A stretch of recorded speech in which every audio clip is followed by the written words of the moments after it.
Hello friends, வாங்க குழந்தைங்களுக்கு ரொம்ப பிடிச்ச ரெசிபின்னு சொல்லலாம். செட்டிநாடு ஃபேவரட் ரெசிபி கூட. நெய்ப்பொடி அம்மணி கொழுக்கட்டை எப்படி செய்கிறதுன்னு பார்க்கலாம். அதுக்கு நான் 1 கப் அளவுக்கு பச்சரிசி மாவு எடுத்திருக்கேன். நீங்கள் பச்சரிசி மாவு, இடியாப்ப மாவு, கொழுக்கட்டை மாவு எது வேணாலும் எடுத்துக்கோங்க. ரெசிபி நல்லாவே வரும். இதை இந்த மாதிரி ஒரு பவுலில் சேர்த்துக்கலாம்.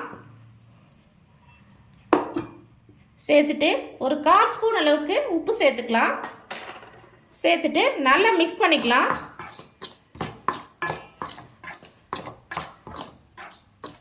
மிக்ஸ் பண்ணிவிட்டு கொஞ்சம் போல் இதில் தேங்காய் எண்ணெய் சேர்த்துக்கலாம். ஃப்ளேவருக்காக தான், டேஸ்ட் நல்லாவே இருக்கும். இது ஆப்ஷனல் தான், வேணுன்னா சேர்த்துக்கோங்க, வேணும்னா ஸ்கிப் பண்ணிவிடுங்க. இதையும் சேர்த்து நல்லா மிக்ஸ் பண்ணிவிட்டு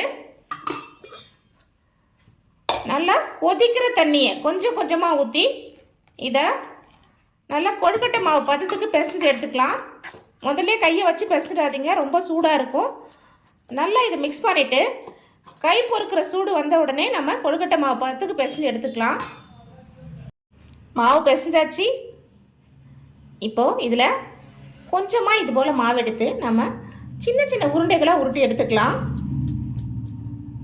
இது மாதிரி எல்லா மாவையும் சின்ன சின்ன உருண்டைகளாக உருட்டிக்கலாம். பாருங்கள் ஃப்ரெண்ட்ஸ், உருண்டைகளை உருட்டியாச்சு. இப்போ இதை வேக வச்சுக்கலாம். உருண்டைகளை வேக வைக்கிறதுக்கு ஸ்டவ் ஆன் பண்ணி இட்லி பாத்திரம் வச்சு அதில் 1 லிட்டர் அளவுக்கு தண்ணி வச்சு நான் மேலே அந்த இட்லி கப்பை மூடி வச்சுருக்கேன். இதில் இந்த உருண்டைகளை சேர்த்துக்கலாம். இதை அப்படியே மூடி போட்டு மூடி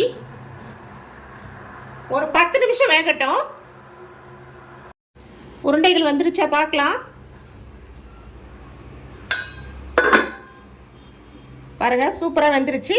இப்போ ஸ்டவ் ஆஃப் பண்ணிவிட்டு எடுத்து ஆற வச்சுக்கலாம். அதுக்கப்புறமா நம்ம இதை வறுத்து எடுத்துக்கலாம். இப்போ உருண்டைகளை தாளிச்சுக்கலாம். உருண்டைகளை தாளிக்கிறதுக்கு ஸ்டவ் ஆன் பண்ணி கடாயை வச்சு அதில் கொஞ்சமாக எண்ணெய் சேர்த்துக்கலாம். தேங்காய் எண்ணெய் சேர்த்துக்கோங்க, டேஸ்ட் நல்லாயிருக்கும்.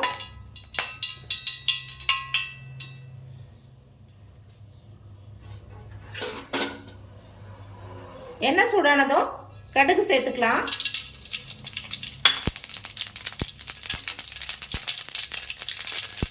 கூடவே உளுத்தம் பருப்பு சேர்த்துக்கலாம்.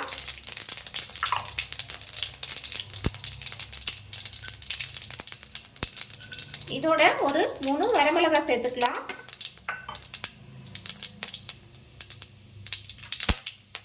கொஞ்சமா கருவேப்பிலை சேர்த்துக்கலாம். அடுத்து நம்ம வேக வச்ச உருண்டைகளை சேர்த்துக்கலாம்.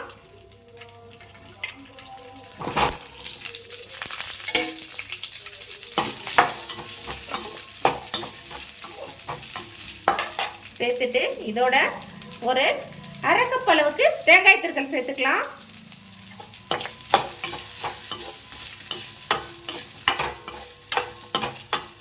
ரொம்ப ரொம்ப டேஸ்டா இருக்குங்க. இது குழந்தைங்க கொடுக்குறப்போ ஒன்று கூட இதில் மிச்சம் வைக்க மாட்டாங்க, சூப்பராக சாப்பிட்ருவாங்க. நீங்கள் ஒரு தடவை ட்ரை பண்ணி பாருங்கள்.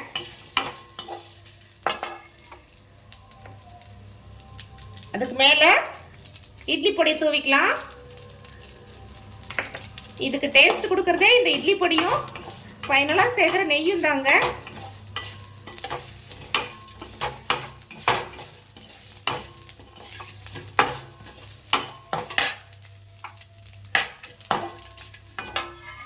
இப்போ மேலாப்புல அப்படியே ஒரு 1 ஸ்பூன் அளவுக்கு நெய் சேர்த்துக்கலாம்.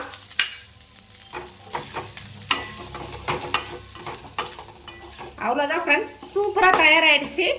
ஸ்டவ் ஆஃப் பண்ணிடுறேன். சாப்பிட்டு உங்களுக்கு பாருங்க ஃப்ரெண்ட்ஸ், கமகமான நெய் வாசத்தோடையும் இட்லி பொடி வாசத்தோடையும் நம்ம அம்மணி நெய்ப்பொடி கொழுக்கட்டை ரெடி ஆகிடுச்சு. நீங்கள் ஒரு தடவை ட்ரை பண்ணி பாருங்கள், டேஸ்ட்டு சூப்பராக இருக்குங்க. வீட்டில் அரிசி மாவு, இட்லி பொடி இதெல்லாம் இருந்தால் போதும், சூப்பராக செஞ்சிடலாம்.